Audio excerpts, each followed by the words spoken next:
মদিনার সাহাবীদের মধ্যে সবচেয়ে গরীব সাহাবী ছিলেন সাইয়েদনা বেলাল রাদিয়াল্লাহু তাআলা আনহু। নিজের লজ্জাস্থান ঢাকার কাপড়টা ছাড়া তার কাছে দ্বিতীয় কোনো কাপড় ছিল না।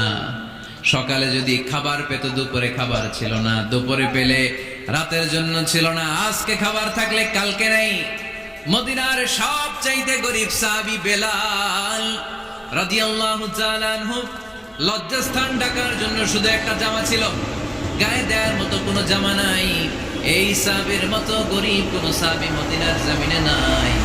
এই বেলাল রাদিয়াল্লাহু তাআলা আনহুকে বিশ্বনবী ডেকে বললেন, ইয়া বেলাল আনফিক ইয়া বেলাল লা তাখশা মিন যিল আরশি ইকলালা। ও বেলাল, আল্লাহর রাস্তায় দান করো, কারণ আমার আল্লাহর ধনভাণ্ডারের কমতি নাই। সাইয়েদনা বেলাল রাদিয়াল্লাহু তাআলা আনহু সবচেয়ে গরীব। শুনতেছেন? বুঝতেছেন? সবচেয়ে গরীব।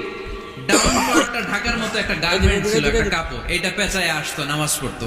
গায়ে রাখার মতো কোনো জামা নাই, আর খাবার দাবার টাকা পয়সা বলতে নাই। ওই সাহাবীরে বিষ্ণু সাল্লাল্লাহু আলাইহি ওয়াসাল্লাম বললেন, আনফিক বেলাল, বেলাল তুমিও দান করো, তুমিও দাও, দানের হাতকে প্রশস্ত করে দাও। আনফিক ইয়া ইবনা আদম উনফিক আলাইক, হে বনি আদম দাও, দিলে আমি তোমারে দেব।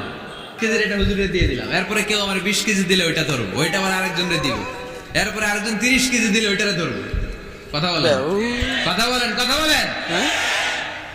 এজন্য আল্লাহ বললেন, ইনফিকুনা ফিস সাররাই ওয়াদ দাররা। আমার মুত্তাকি বান্দারা প্রথম গুণ, তারা সুখে দুঃখে সব সময় দান করে, দানের ধারাবাহিকতা সব সময় অব্যাহত রাখে।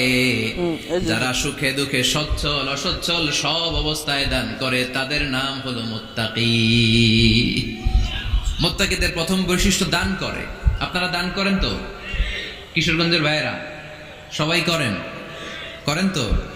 Take it as a reminder. আজকের এই আলোচনাটা একটা রিমাইন্ডার হিসেবে নেন। যাদের দান করতে একটু সমস্যা, মনে থাকে না, অলসতা বা একটু কিপটামির মনোভাব আছে, এই কিপটামি কৃপণতা ভুলে যান, দেন। দেন না একটু? আপনারা দিবে কে? বিশ্বাস হয়? দিলে বাড়ে, দিলে না দিলে কমে। কারণ আপনি দিলে আপনারে দিবে কে? তবে গোপন অবস্থায় দেওয়াটা উত্তম। প্রকাশ্য দান করলে আল্লাহ কবুল করেন, ওইটাতেও সওয়াব আছে, কিন্তু গোপনে দান করলে বেশি খুশি হয় কে? গোপনে দান করলে আল্লাহর রাগ ক্রোধ কমে যায়।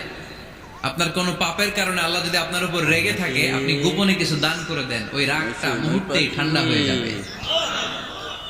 7 শ্রেণীর ব্যক্তিকে আল্লাহ তাআলা আরশের নিচে ছায়া দিবে কিয়ামতের দিন, যেদিন আকাশের সূর্যটা মাথার কাছে চলে আসবে, জমিনটা তামার জমিন হয়ে যাবে, তৃষ্ণায় মানুষের জিহ্বা বের হয়ে কুকুরের মতো নাভির সামনে ঝুলতে থাকবে। সূর্যের প্রচন্ড কিরণ আর তাপে মাথার মগজগুলো গলে গলে নাকের ছিদ্র আর কানের ছিদ্র দিয়ে ভাতের মাড়ের মতো টপ টপ করে বেয়ে বেয়ে পড়বে।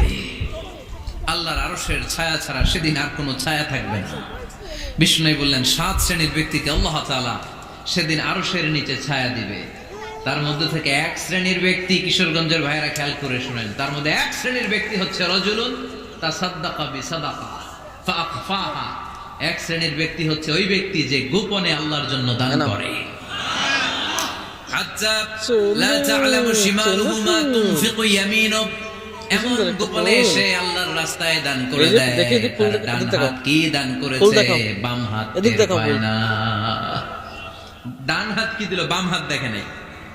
অন্য মানুষ জানা তো দূরের কথা, এই গোপন দান আমার আল্লাহর কাছে খুব প্রিয়।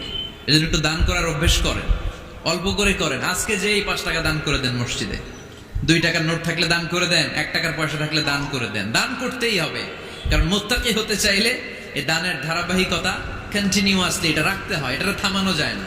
সময় ভালো বেশি দিলাম, সময় খারাপ কম দিলাম, কিন্তু দিতে হবে। রাজি আছেন?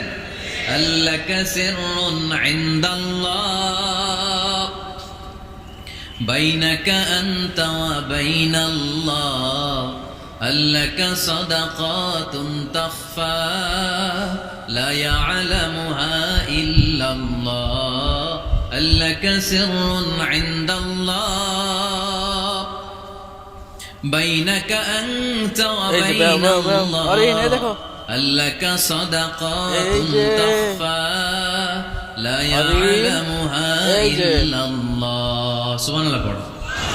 আল্লাকা সিররুন ইনদাল্লাহ, তোমার আর তোমার আল্লাহর মাঝে কোনো গোপন আমল আছে নাকি যেটা আল্লাহ ছাড়া কেউ জানে না? জীবনে আমাদের প্রত্যেকেরই এমন কিছু গোপন আমল, ইবাদত আর দান সদকা করা দরকার যেটা দুনিয়ার কেউ জানে না, জানে আমার রব আর জানি আমি। এরকম দান থাকার দরকার আছে না নাই? তোমার জীবনে এমন কোন গোপন সাদাকা আছে নাকি যেটা আল্লাহ ছাড়া কেউ দেখেনি? এই গোপন সাদাকাটা আল্লাহ খুব পছন্দ করে। এখানে মাদ্রাসা, আজকে আমার ভাই অমুক ভাই